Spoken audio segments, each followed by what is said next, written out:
पार्थाय प्रतिबोधिताम् भगवता नारायणेन स्वयं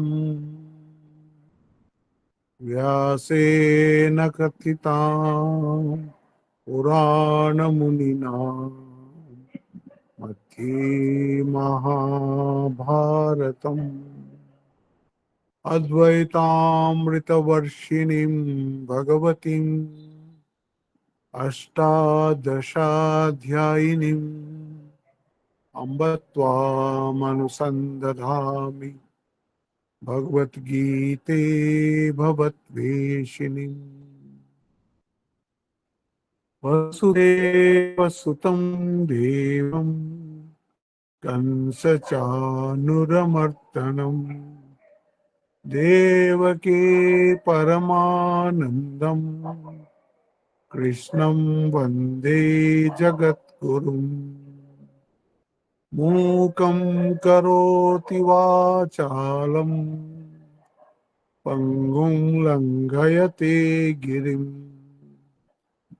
यत्कृपातमहं वन्दे परमानन्दमाधवम्।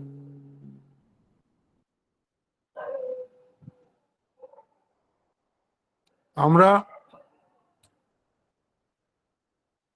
গীতার দ্বিতীয় অধ্যায়ের শেষ যে অধ্যায়ে, ওই অধ্যায়ের মধ্যে তো 4টে চ্যাপ্টার আমি বলে দিয়েছিলাম। প্রথম হচ্ছে অর্জুন শরণাগতি, তারপরে জ্ঞানযোগ, তারপরে কর্মযোগ, আর তারপরে হচ্ছে স্থিতপ্রজ্ঞ লক্ষণ।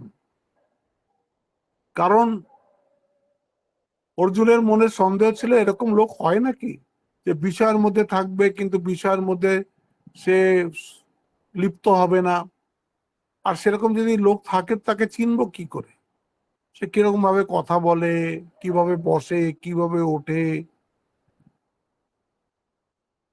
তো ভগবান তখন এই ৪ শ্লোক থেকে ৫৫ নম্বর শ্লোক থেকে তারপরে বলা শুরু করেছেন দুটো কথা। স্থিতপ্রজ্ঞ লক্ষণও বলছেন, আর এই স্থিতপ্রজ্ঞ লক্ষণ অ্যাচিভ করতে হলে কি সাধনা করতে হয় তাও বলে দিচ্ছে। তো প্রথম সাধনা যেটা উনি বললেন এর আগে, ওটাকে বলা হয় ডিসিপ্লিন অফ সেন্স অর্গানস।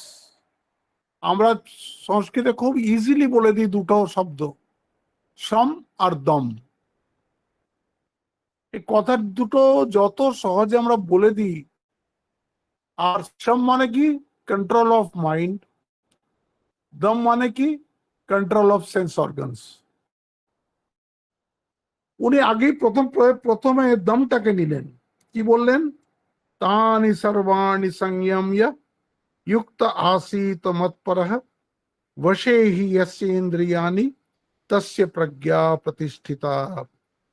বলছেন যার সমস্ত এই কর্মেন্দ্রিয় আর জ্ঞানেন্দ্রিয় যার একদম সংযমিত, আর যে সব সময় যুক্ত, যুক্ত মানে আত্মার সঙ্গে সে যুক্ত হয়ে গেছে, এরকম মানুষেরই ইন্দ্রিয় সংযমিত হবে। বলছে সে হচ্ছে তস্য প্রজ্ঞা প্রতিষ্ঠিতা বশেহি यस्य ইন্দ্রিয়াণি, যার ইন্দ্রিয় সব তার বশের মধ্যে আছে তারই প্রজ্ঞা প্রতিষ্ঠিত হবে। এটা বললেন ডিসিপ্লিন অফ সেন্স অর্গানস। হ্যাঁ, এবার বলছেন আরো কঠিন। আরো কঠিন কেন বলছেন? এটা আরো সূক্ষ্ম। ধরুন আপনি কোনো দৃশ্য দেখতে চান না, আপনি চোখ বন্ধ করে ফেললেন, ওই জায়গা থেকে চলে গেলেন, ওই অবস্থার থেকে আপনি চলে গেলেন, দূরে চলে গেলেন, আপনাকে আর ওটা সহ্য করতে হচ্ছে না। ধরুন কোথাও খারাপ কথা হচ্ছে, আপনি শুনতে চান না, ওখানে তো সবার মধ্যে কানে আঙুল দেওয়া যাবে না, আপনি চলে গেলেন জায়গাটা ছেড়ে। তো ইন্দ্রিয়কে বাহ্য ইন্দ্রিয়কে জয় করা সোজা, যেটাকে বলছে দম। এখন উনি কি বলছেন, এই যে মনকে জয় করতে হবে, মনকে ডিসিপ্লিন করতে হবে, মনকে ডিসিপ্লিন করাকে বলছেন সম, সম মনোনিগ্রহ।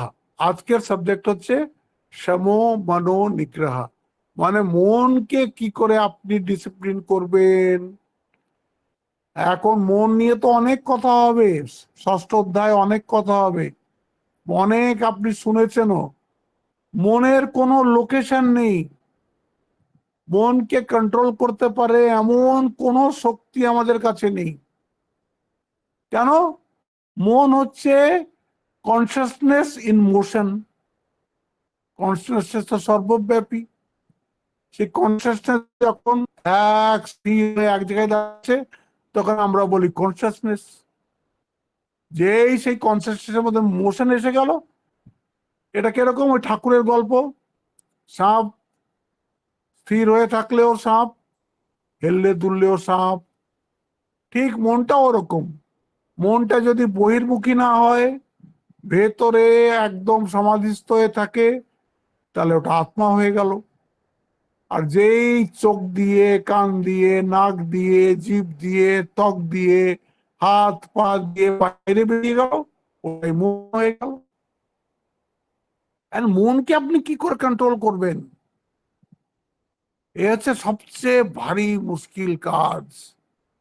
আর এই সমস্ত আধ্যাত্ম জগৎ এই মনটাকে সংযমিত করা নিয়েই। এই জন্যে আজকের যে এটা কি বলে শ্লোকগুলো আসবে, এগুলো হচ্ছে মনোনিগ্রহ শ্লোক। হ্যাঁ, বলছে যে আমি আগে শ্লোক দুটো পড়ি, তারপরে অর্থ করব। এই শ্লোক দুটো আপনাদের মুখস্থ থাকা দরকার। এই দুটো শ্লোক হচ্ছে এক, কেউ কেউ বলে নরকে যাওয়ার যে নিচের 7টা সিঁড়ি, সেই 7টা সিঁড়ির কথা ভগবান কৃষ্ণ এখানে বলে দিয়েছেন।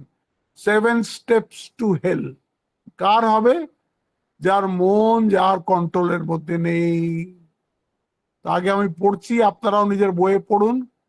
ধ্যায়তো বিষয়ান পুংসঃ সঙ্গস্তেষ্পজায়তে, সঙ্গাৎ সঞ্জায়তে কামঃ, কামাৎ ক্রোধো বিজায়তে, क्रोधात् भवति सम्मोहः, सम्मोहात् स्मृतिविभ्रमः, स्मृतिभ्रंशात् बुद्धिनाशो, बुद्धिनाशात् प्रणश्यति। একদম দুটো শ্লোক কিন্তু একই। ওর মধ্যে একটা শ্লোক পড়লাম আরেকটা শ্লোক পড়লাম না, হবে না। দুটো শ্লোক যদি আপনি একসাথে না পড়েন, তাহলে ওর সিকোয়েন্স পাবেন না। এখানে কি বলছেন সবচেয়ে প্রথমে? ধ্যায়েৎ বিষয়ান পুংসঃ। আমাদের দেখুন না সমস্যাটা কোথায়। আমি বসে বসে আজকে ভাবছিলাম, আমরা জানি যে দুটো জিনিস আছে জগতে। একটা হচ্ছে যেটা দেখতে পাচ্ছি জড়, এইটা তো আমরা জানি বিকারী, এটা তো জানি আমরা মিথ্যা, এটা তো জানি আমরা একটা স্পেস টাইমের মধ্যে রয়েছে, এটা আমরা জানি, এটা অনিত্য, সব জানি। কিন্তু যে চৈতন্য, যেটাকে আমরা কনসাসনেস বলি, সেটা জানি ঠিক তার উল্টো। সেটা সত্য, সেটা নিত্য, সেটা সর্বব্যাপী, অকর্তা অভোক্তা, এসব কথা তো হয়ে গেছে। কিন্তু ওকে তো আমরা দেখতে পাচ্ছি না, দেখতে পাচ্ছি জগৎটাকে। আর শুধু জগৎটাকে দেখতেই পাচ্ছি না, জন্ম জন্মের সংস্কারের জন্য এই জগতের মধ্যে সুখ আছে, এইটাও আমরা ভুলতে পারছি না। এইখানে ধাক্কা খেলাম, ভাবলাম এখানে নেই, অন্য জায়গায় সুখ হবে। এই জন্য একবার এখানে চেষ্টা করছি, একবার ওখানে চেষ্টা করছি, একবার ওখানে চেষ্টা করছি। হ্যাঁ, ঠাকুরের কথায় সব জায়গায় কি বলে কুয়ো বানানোর চেষ্টা করছে, কোথাও জল পাচ্ছে না। আমাদের জীবনটা ঠিক এইভাবে কাটে। মানে যাদের জীবনে কোনো উদ্দেশ্য নেই তাদের কথা বলা হচ্ছে। 99.999% মানুষের জীবনেই কোনো উদ্দেশ্য নেই। খুব কম লোকই বুঝেছে যে ভগবান জীবনের উদ্দেশ্য, অন্য কেউ জীবনের উদ্দেশ্য হতে পারে না। এটা তাদের কথা হচ্ছে। যারা মন প্রাণ দিয়ে বুঝে গেছে যে একমাত্র এই চৈতন্য হয়ে যাওয়া বা চৈতন্য লাভ করা সেটাই জীবনের উদ্দেশ্য, এই জড়ের পেছনে ছুটে ছুটে শুধু ঘুরে ঘুরে মরা, একটা স্বপ্নের থেকে আরেকটা স্বপ্ন, আরেকটা স্বপ্ন থেকে আরেকটা স্বপ্ন, কেউ বলে না যে আই এম কন্টেন্টেড। হ্যাঁ, দৌড়েই বেড়াচ্ছে দৌড়েই বেড়াচ্ছে, তাই বলে মৃগমরীচিকার মতন। এই জল আছে মনে করে সে ছুটছে ছুটছে ছুটছে, জল আর পায় না, ওর প্রাণটাই চলে যায় ওই মরুভূমির মধ্যে। ধ্যায়ে তো বিষয়ান পুংসা মানে হচ্ছে আমাদের মনে এই যেরকম চোখ, এই চোখটার কিছু জিনিস ভালো লাগে, কিছু জিনিস হয়তো আছে যেগুলো ভালো লাগে না, সেগুলো আমরা দেখিও না। যেটা ভালো লাগে সেগুলোকে আমরা দেখি, আর তার মধ্যে যেগুলো বিশেষ ভালো লাগে সেগুলোকে আরো বেশি দেখি। এইখানে আমাদের এইটা হয়ে যাচ্ছে ফার্স্ট মিস্টেক। চোখ যখন আছে তখন দেখা তো যাবেই, কিন্তু আপনি যে জিনিসটাকেই দেখছেন, এটা চোখের সম্বন্ধে বলছি, ওরকমই কানও, ওরকম নাক, ওরকম জিভ, ওরকম ত্বক, স্পর্শ। যেই আপনি একবার একটা সুখানুভূতি হলো, সেই সুখানুভূতিতে আপনি ডুয়েল করা শুরু করলেন, তার উপরেই চিন্তা করা শুরু করলেন, তখন ওটা আপনার ধ্যান হয়ে যাচ্ছে। এ দেখছেন না, অনেক বাচ্চারা পড়াশুনো 10 মিনিট একসাথে বসে করবে না। এই T20 ম্যাচ হতো, পুরো 3 ঘন্টা তারা নড়তো না। বাড়ি বাড়ি দেখছেন 3 3 ঘন্টা ম্যাচ, তারা 1 মিনিটের জন্য উঠছে না। একদম ধ্যায়ে তো বিষয়ান পুংসা, ওটা লাইকিং এর। এখন IPL হচ্ছে না, এখন অন্য কিছু দেখছে। এই যান এখনই মাঠে ঘাটে যেখানে যান, দেখুন সব ফোন নিয়ে নিয়ে দেখছে, কি যে দেখছে ওরাও জানে না, দেখেই যাচ্ছে দেখেই যাচ্ছে দেখেই যাচ্ছে। তার মধ্যে কি হচ্ছে, যেটা তুমি বেশি দেখছো, অনেকক্ষণ ধরে দেখছো, পরের স্টেপটা আছে ধ্যায়েতো বিষয়ান পঞ্চহ সঙ্গস্তে সজায়তে। তার সঙ্গে আপনি মেন্টাল লাইকিং হয়ে যাচ্ছে, একটা অ্যাটাচমেন্ট হয়ে যাচ্ছে আপনার অজান্তেই। হ্যাঁ, আপনি দেখতে দেখতে কি শুনতে শুনতে কি চাকতে চাকতে কখন যে ওটার সঙ্গে আপনি মেন্টালি অ্যাট্রাক্ট হয়ে গেছেন, মেন্টালি ধরে ফেলেছেন, তা আপনিও জানেন না। এটাকে বলছে সঙ্গ, সেকেন্ড মিস্টেক। ধ্যায়েতো বিষয়ান পুংসা সঙ্গস্তে সুপজায়তে। এবার কি হবে, তাতে কি থেমে থাকবে? সঞ্জায়তে কামা। এই যে অ্যাটাচমেন্ট হলো, এই অ্যাটাচমেন্ট থেকেই হবে কি লাইকিং। এই যে আপনারা শোরুমের কাছ দিয়ে যান, একটা শাড়ি দেখলেন কি একটা কিছু দেখলেন, তখন মনে করলেন 2 4 দিন এমনি দেখে চলে গেলেন, কিন্তু রোজ দেখছেন তো। আর ওরাও জানে যে কোন জিনিসটা মানুষ বেশি দেখছে, সেইগুলোকে ওরা শোরুমের মধ্যেই রেখে দেবে। আপনিও দোকানে গিয়ে পরে বলেন ওই শাড়িটার কত দাম, ওই যে নেকলেসটা আপনার যেটা শোরুমে রয়েছে বাইরে দেখা যাচ্ছে ওটার কত দাম। দেখতে দেখতে দেখতে দেখতে কি হচ্ছে, ওটা পাওয়ার একটা কামনা। এটা একটা সায়েন্স। কিরকম ভাবে দেখুন এরা আমার অ্যানালাইজ করেছে মাইন্ডকে। ধ্যায়েতো বিষয়ান পুংসহ সঙ্গস্তে সুপ উপজায়তে। তুমি যখনই একটা বিষয়কে একদম ধ্যান করে দেখছো, ধ্যান করে মানে কি, ওটা তোমার লাইকিং এর বিষয় তো। ভগবানের ধ্যান কেন হয় না? ভগবান আমাদের লাইকিং এর বিষয় নয়। একটু বিশ্বাস আছে ভগবান আছেন, ভগবান খুব ভালো এসব, কিন্তু আমাদের লাইকিং এর বিষয় নয়। তার কারণ হচ্ছে তার আমরা স্পর্শও পাচ্ছি না, তাকে দেখতেও পাচ্ছি না, এটা কনসেপ্টের মতন আছে ওটা, কিন্তু জগৎ রিয়েল এক সত্য, এটা জানি এর মধ্যে সুখ রয়েছে। ধ্যায়তো বিষয়ান পুংসঃ সঙ্গস্তেষ্পজায়তে। তার থেকেই আপনার আস্তে আস্তে ধ্যান করতে করতে, ধ্যান করতে করতে, বারবার দেখতে দেখতে দেখতে দেখতে, এই যে ছেলে মেয়েদের মধ্যে ভালোবাসা হয়, এই সেম।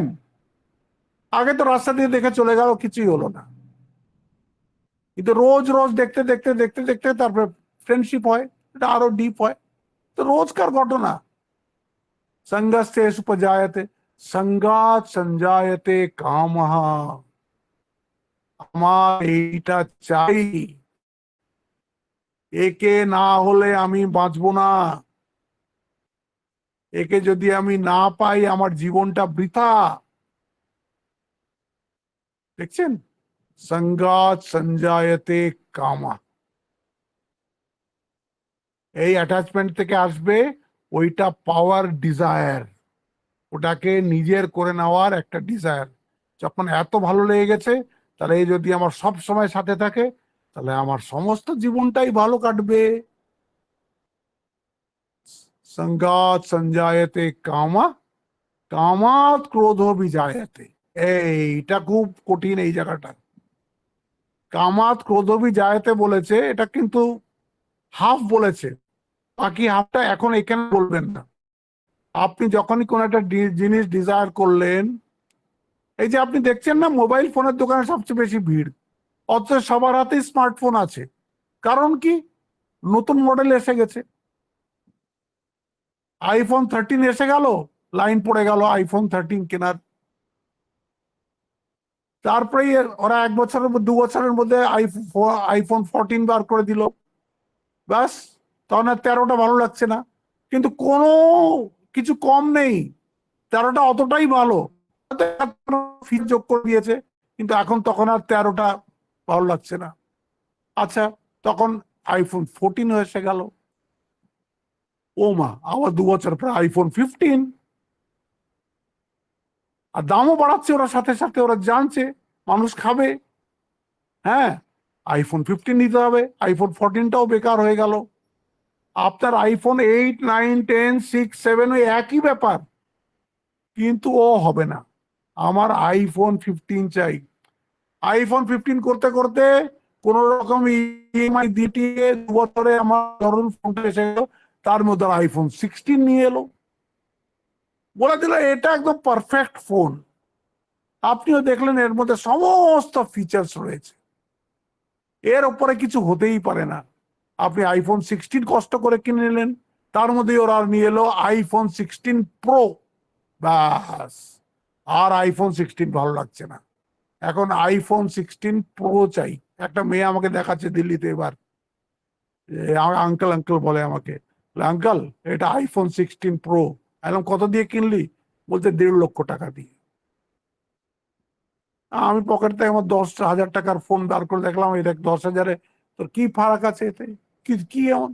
মহারাজ এটা iPhone Pro 16, ওইটাই তার অহংকার। I am having i16 Pro, ব্যাস।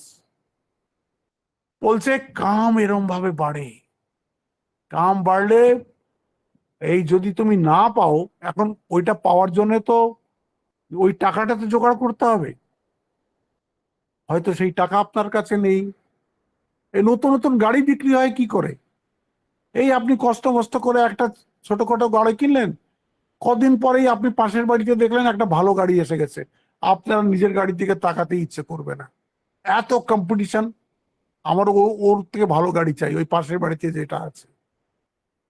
হ্যাঁ, এই চললো, প্রত্যেকটা জিনিস কম্পিটিশন।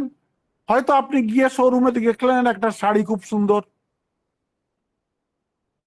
খুব কষ্ট করে দাম জেনে নিলেন, এর দাম এত, 15,000 টাকা দাম ধরে নিন। কোন রকমের জোগাড় টোগাড় করে 15,000 নিয়ে কাপড় কিনতে গিয়ে দেখলেন ওটা তো নেই, আরে আমার ওই কাপড়টা তো চাই যেটা শোরুমে ছিল, ওটা তো বিক্রি হয়ে গেছে। আর ওটার অন্য এও নেই, ওটাই লাস্ট পিস ছিল, ওটা আমরা শোরুমে রেখেছিলাম। এই যে কাম প্রতিহত হলো, তাহলে কি হবে? ক্রোধ, এইখানে রাগ হবে। তাহলে দেখুন কত জিনিস কামনা আমরা রোধ করছি, আর কতবার এই কাম প্রতিহত হচ্ছে, তাতে কি হচ্ছে? ক্রোধ। আর আরেকটা পার্ট আছে এটার, সেটা এখানে ভগবান বলেননি, তাও আপনাদের বলে দিই আমি। ধরুন আপনার কামনা পুরো হয়ে গেল,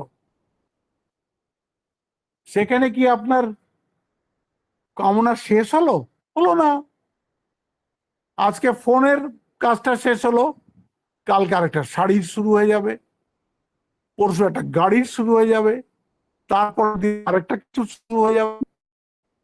এই একটার পর একটা আমাদের ভালো জিনিস লাগতে থাকবে, আর আমরা সেইটার জন্য পাগল হতে থাকবো। আচ্ছা ধরুন আপনি ওটাও পেয়ে গেলেন, যেটা আপনি পরের বার ডিজায়ার করলেন সেটাও পেয়ে গেলেন, তারপরে বাড়বে, একটা গাড়ি হয়েছে তো দুটো গাড়ি হোক। এই দিল্লিতে গিয়ে দেখে আসুন, আপনি বুঝতে পারবেন। প্রত্যেক বাড়িতে 4টে 5টা করে গাড়ি, যতগুলো বাড়ির মেম্বার ততগুলো গাড়ি। এত গাড়ি যে ঘরের মধ্যে রাখার জায়গা নেই, রাস্তাঘাট সব গাড়িতে গাড়িতে গাড়িতে ভর্তি। এই তো আমাদের সাথে দুর্গাবাবু গেছিলেন, আমরা একটা ওই এতে সাউথ এক্সটেনশন, বড় পশ এলাকা ওটাকে বলে দিল্লির। রাস্তা নেই হাঁটার, গাড়ির ভেতরেও গ্যারেজেও গাড়ি আছে, রাস্তায়ও গাড়ি আছে, সব গাড়ি দাঁড়িয়ে রয়েছে। গাড়ি গাড়ি গাড়ি গাড়ি গাড়ি, গাড়িতে শখ মিটছে না, লোভ।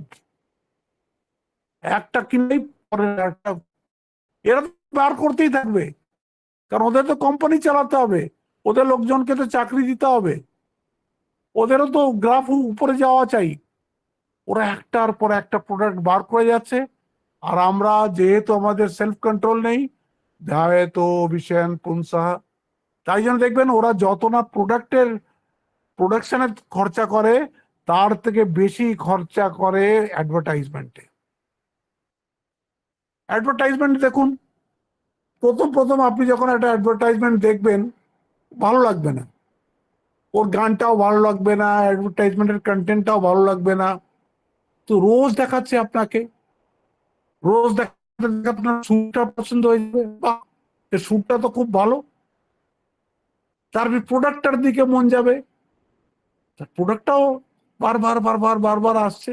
এমন করে ওরা খরচা করে, ভীষণ খরচা করে অ্যাডভার্টাইজমেন্টের পেছনে। কেন? আমাদের মনের মধ্যে ওটাকে হ্যামার করছে বারবার বারবার বারবার বারবার। আর আমরা তো একদম সিটিং ডাক। হ্যাঁ, আমরা হচ্ছি consumers, we are sitting ducks. আমাদের সামনে দিয়ে যা যাবে, যদি না থাকে, বা আমার যদি একটু স্পিরিচুয়াল স্ট্রেংথ না থাকে, যদি আমার নিজের ওপরে একটা এ না, মানে যাকে বলে কন্ট্রোল না থাকে, ফাট করে আমরা পড়ে যাব। 99% লোক ওই জন্য পড়ে যাচ্ছে। ধ্যায়তো বিষয়ান পুংসঃ সঙ্গস্যে উপজায়তে, संगात संजायते कामा, कामात क्रोधो विजायते। না পেলে ক্রোধ, পেয়ে গেলে লোভ। লোভের কথাটা এখানে বলা হলো না, 16 চ্যাপ্টারে বলা হবে। হ্যাঁ, সেখানে বলবে নরকের দরজার মধ্যে কাম ক্রোধ আর লোভ, ওখানে বলবে। কিন্তু এই কামেরই থেকে যে ক্রোধ হচ্ছে, ওই কাম থেকে আবার লোভও হয়। না তো একটা মানুষ, আগে মানুষ ভাবে কি একটা চাকরি পেলেই আমার ঠিক আছে, bus I will be contented. তাহলে এইসব 2 নম্বরই করে কেন? আরো অসৎ উপায় পয়সা আয় করার ইচ্ছে করে কেন? লোভ।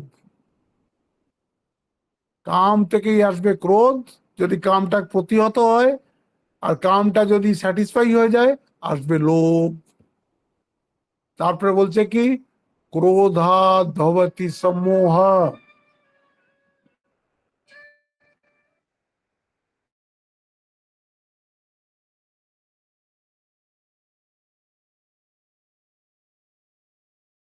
থেকে আসবে রাগের দিক বিদিক জ্ঞান নাই, ও নিজের মাকে কি বলে দিচ্ছে, ও নিজের গুরুজনদের সাথে কিরম ব্যবহার করছে, ও আমাকে কি বলে দিল, এই রাগে হয়, এটাকে বলে সম্মোহা। মানুষটা খারাপ নয়, পরে ওই আফসোস করবে, পরে ওই আফসোস করবে। এই আমাদের কুকটা সেদিন খুব রাগ করে বলে দিল যে আমার 4টে ছুটি চাই। এলাম ছুটি গেলে তো তুমি ছুটি নিলে মাইনে কাটবে না, মাইনে কাটতে পারবেন না, ছুটি দিতে হবে। এলাম সে তো আমাদের নিয়মের মধ্যে আসে না, তাহলে আমি কিন্তু কাজ ছেড়ে দিচ্ছি। এমন ছেড়ে দাও, ছেড়ে দাও কাজ। তারপরে এখন আস্তে আস্তে রাগ কমছে। 4-5 দিন আমি ওর সাথে কথাই বলিনি, এখন ওর রাগ আস্তে আস্তে কমছে। এখন ও ক্ষমাও চাইতে পারছে না, বলতেও পারছে না যে কাজ করব, আবার আমাকে আলটিমেটামও দিয়ে দিয়েছে যে আমি কাজ ছেড়ে দেবো। তো এখন ও যে কাজ ছেড়ে দেয়, ও না খেয়ে মরবে। একে এত গরম, একে একটা জায়গা থেকে একটা জায়গা যাওয়াই খুব কঠিন, আর ওর বয়সও হয়ে গেছে। এই দেখুন ক্রোধের অবস্থা। হ্যাঁ, এই সমূহটা হচ্ছে, শঙ্করও লিখেছে সেই একই কথা। বলে বুদ্ধজন, গুরুজন, ইভেন মাকে, নিজের মাকে অপমান করে দেবে, পরে রিপেন্ট করবে, এটা আমি ভুল করে ফেলেছি। কিন্তু ক্রোধের মধ্যে এটাকে বলে সম্মোহা। তখন একদম বুদ্ধি উল্টো পাল্টা চলা শুরু করে দেবে। যাকে যা বলা উচিত নয় তাকে তাই বলবে, যে কাজটা করা উচিত নয় সেই কাজটাই করে ফেলবে। ক্রোধাৎ ভবতি সম্মোহা। তাতেই থামলে ভালো হতো। সম্মোহা স্মৃতি বিভ্রম। যেই এরকম হয়ে গেল, তখন সমস্ত তুমি যা কিছু পড়েছো, যা কিছু শুনেছো, সব সেই সময় স্মৃতির থেকে বেরিয়ে যাবে। সেই সময় ওটা স্মৃতির থেকে বেরিয়ে যাবে, কিচ্ছু করে থাকবে না। সে কর্ণের গল্প মনে আছে না? কর্ণকে তার গুরু অভিশাপ দিয়েছিলেন পরশুরাম, যে তোকে যে আমি ধনুর্বিদ্যা শিখালাম, যখন যখন যখন তুই খুব বিপদে পড়বি, এই বিদ্যা তোকে ছেড়ে চলে যাবে, তখন তোর বিদ্যা মনেই থাকবে না। যখন মাটির মধ্যে তার রথের চাকা চলে গেছে, এতদিন তো অধর্মের সাথে ছিল, যা ইচ্ছে তাই করছিল, কৃষ্ণ বলছে মারো এবারে কে, সে কিছুতেই তার মন্ত্র আর রথ মন্ত্রপুত তীর চালাতো, তো তাতে তার শক্তি পেত। তারপরে তখন ওকে মারলো, বলে এইটাই সুযোগ, এখনই ওকে মারতে হবে। তখন ওকে মেরে দিল। স্মৃতি বিভ্রমঃ, ক্রোধাৎ ভবতি সম্মোহ, সম্মোহাৎ স্মৃতি বিভ্রম, স্মৃতি ভ্রংশাৎ বুদ্ধিনাশ। এই যে যত আমরা শাস্ত্র টাস্ত্র পড়েছি, যত কিছু আমরা এই পড়ে একটা জীবন দাঁড় করানোর চেষ্টা করছি, দেখুন এক কামনার জন্যে সেই মুহূর্তে আমরা বুদ্ধি নাশ হয়ে যাবে, সব ভুলে যাব, সব ভুলে যাব, 1 মিনিটের মধ্যে সব আমরা ভুলে যাব, সব বুদ্ধি নাশ হয়ে যাবে একদম। আর যেই তোমার বুদ্ধি নাশ হলো, লাস্ট কথাটা কি? বুদ্ধি নাশাৎ প্রণশ্যতি। বুদ্ধি নাশ হলেই তার তো মানে মানে সর্বনাশ অবশ্যম্ভাবী। দেখছেন কিরকম একটা 7টা সিঁড়ি বানিয়ে দিয়েছে। ধায়তো বিষয়ান পুংসা, ফার্স্ট মিস্টেক, এটা হচ্ছে ফ্যাটাল মিস্টেক, সবচেয়ে বলতে হবে। ধায়তো বিষয়ান পুংসা সঙ্গস্তে সুপজায়তে।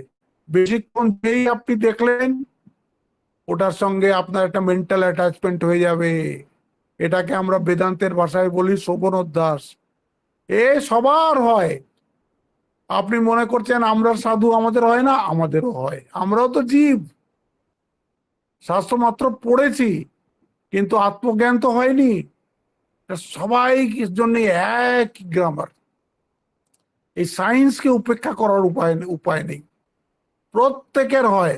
যতই আপনি মহাপুরুষ দেখুন, সব যারা মহাপুরুষ সত্যিকারের, তারা খুব সাবধানে জীবনযাপন করে, খুব সাবধানে জীবনযাপন করে। ধ্যায়তো বিষয়ান পুংসঃ সঙ্গস্তে সুপজায়তে সঙ্গাৎ সঞ্জায়তে কামঃ কামাৎ ক্রোধো বিজায়তে। কাম প্রতিহত হলেই ক্রোধে পরিণত হবে, ক্রোধাৎ ভবতি সম্মোহ, ডিলিশন এসে যাবে। তখন আমরা যাকে তাকে অপমান করে দেবো, যাকে তাকে যা ইচ্ছা বলে দেবো, যাকে তাকে যে কাজটা করার কথা নেই সেই কাজটা। ক্রোধাৎ ভবতি সম্মোহ, সম্মোহাৎ স্মৃতিবিভ্রম। স্মৃতিবিভ্রম মানে তখন আমার সমস্ত জ্ঞানটা টেম্পোরারিলি নষ্ট হয়ে গেছে। সেই সময়, সেই সময়কার জন্য সেই জ্ঞানটা আছে কোথাও, কিন্তু কাজে লাগলো না। হ্যাঁ, স্মৃতিভ্রংশাৎ বুদ্ধি নাশ। এই বুদ্ধি নাশ হলো, স্মৃতি ভ্রংশ হতেই বুদ্ধি নাশাৎ প্রণশ্যতি। এই দুটো শ্লোককে তো আমি একেবারে মোস্ট ইম্পর্টেন্ট শ্লোক বলি গীতার। ব্যবহারিক জীবনে চলতে হলে এই দুটো শ্লোককে আপনাকে মুখস্থ করতেই হবে। এই দুটো হচ্ছে আমাদের বাঁচার জন্যে, এই মহামায়ার হাত থেকে বাঁচার জন্যে এই দুটো হচ্ছে আমাদের অস্ত্র। ধ্যায়তো বিষয়ান পুংসঃ সঙ্গস্যে সুপজায়তে সঙ্গাৎ সঞ্জায়তে কামঃ কামাৎ ক্रोधो विजायते क्रोधात् भवति सम्मोहः सम्मोहात् स्मृतिविभ्रमः स्मृतिभ्रंशात् बुद्धिनाशो बुद्धिनाशात् प्रणश्यति। এই 6টা স্টেপ আপনারা মুখস্থ করে নেবেন। এই শ্লোক দুটো মুখস্থ করতেই হবে। আমি তো কাউকে দেখতে পাচ্ছি না কে শুনছে না শুনছে, কিন্তু বারবার বারবার আপনাদের বলি এগুলো মুখস্থ করুন, মুখস্থ করুন। মুখস্থ করলে কি হয়, ওটা জীবনের মধ্যে মিক্সিং হয়ে যায়। আপনি যেই ভালো করে ওটা মুখস্থ করতে পারবেন, ওটা আপনার রাস্তাঘাটে চলতে চলতে আপনার অনেক ভুল থেকে আপনাকে বাঁচিয়ে ফেলবে। অনেক, আরে কেন আমি এরকম দেখছি, গীতা আমি পড়েছি না, ধ্যায়ত বিষয়ান পুংসা, সঙ্গে সঙ্গে আপনি সাবধান হয়ে যাবেন। নয়তো কি হবে, আপনি শুনলেন তো, এখন আপনার খুব ভালো লাগলো, বাহ মহারাজ খুব ভালো বলেছেন, বাস বই রেখে ছুটি। ওই জ্ঞানটা এই কানে ঢুকে এইখানে বেরিয়ে গেল। আমাদের জীবনে কোনো রকম চেঞ্জ এলো না, জীবনে কোনো রকম পরিবর্তন এলো না। জীবনে পরিবর্তন আসার জন্য এই জ্ঞানটাকে একদম নিজের করে নিতে হবে। তো নিজের করার একটাই মাত্র আমি উপায় দেখি, যে এগুলোকে বারবার বারবার বারবার পড়ি, পড়ে পড়ে পড়ে পড়ে পড়ে তখন আস্তে আস্তে আস্তে আস্তে ওটা ভেতরে একটা পার্সোনালিটির মধ্যে চেঞ্জ আনবে। বারবার পড়তে হয়, এই জন্যই তো বলে সাবধান হচ্ছে আমাদের খুব দরকারি। হ্যাঁ, এই যে কালকে একজন ভদ্রমহিলা এলেন, বলছে আমার তো বা মায়ের উপরে খুব ভরসা আছে। এলাম, আমাদের ভরসা কিরকম জানেন? আমরা যে জমির উপরে দাঁড়িয়ে আছি, তা আমাদের ভরসা আছে জমিটা নড়বে না। ধরুন ভূমিকম্প এসে গেল, আপনার ভরসা কোথায় গেল?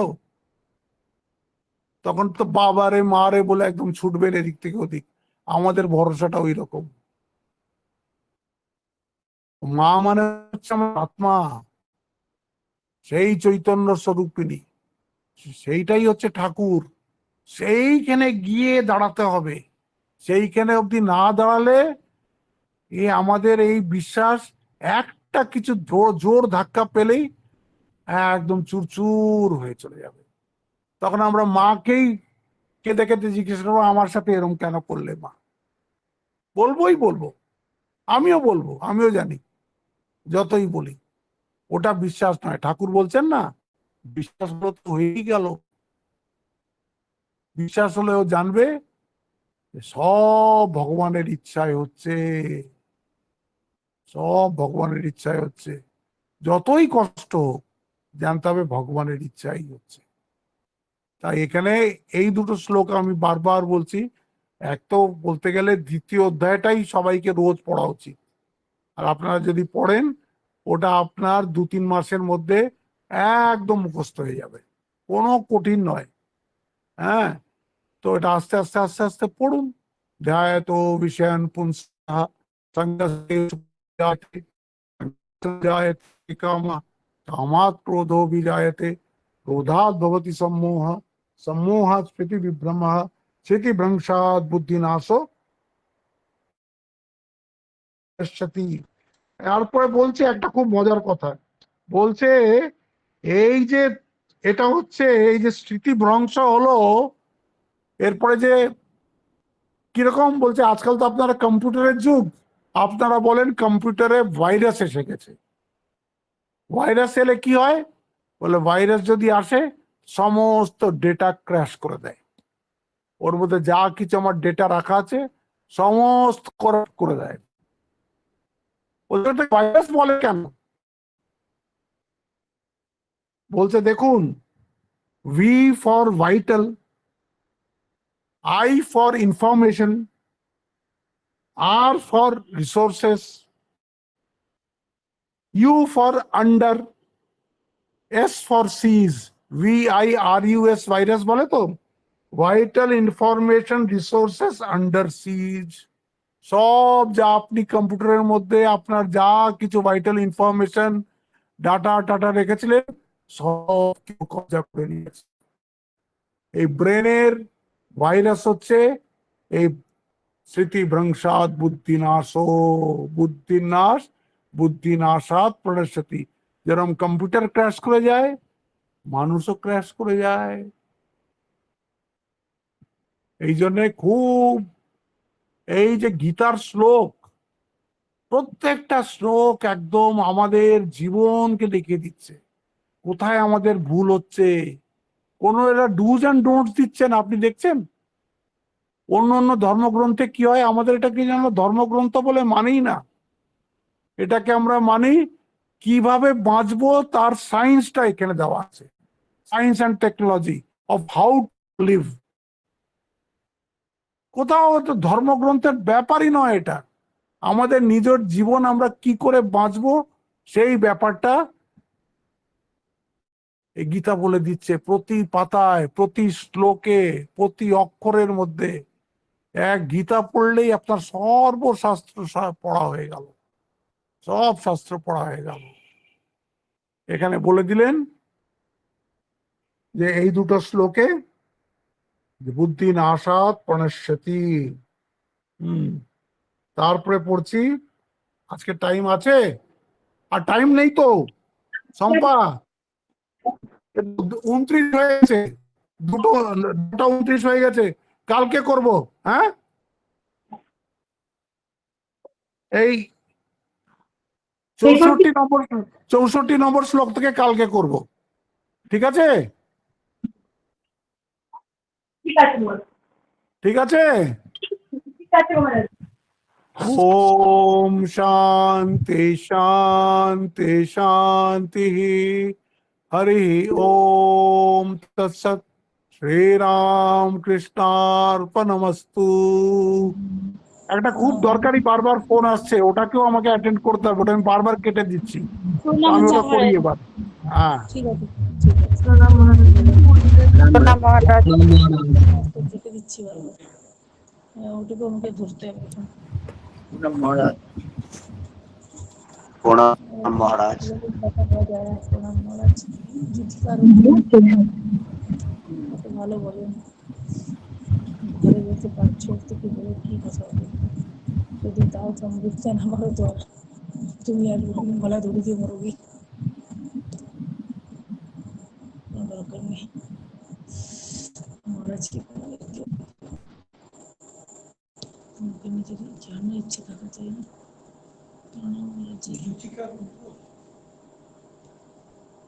কখন এ অনেকক্ষণ যে বসেছিলাম, যে বসবেই, কখন নিজের অর্ডার থেকে মতলব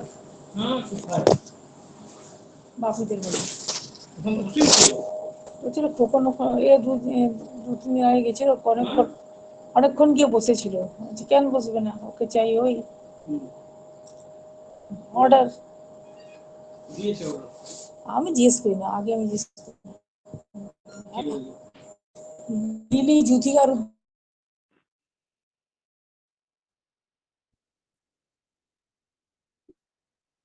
পরবর্তী সাতটা সিঁড়ি বুঝতে পারলে? হ্যাঁ, তোমার নরকে যাওয়ার সাতটা সিঁড়ি নেই, আমার আছে। বুঝতে পারছি না কি বলছিস। বলছি তোমার নরকে যাওয়ার সাতটা সিঁড়ি নেই, আমার আছে।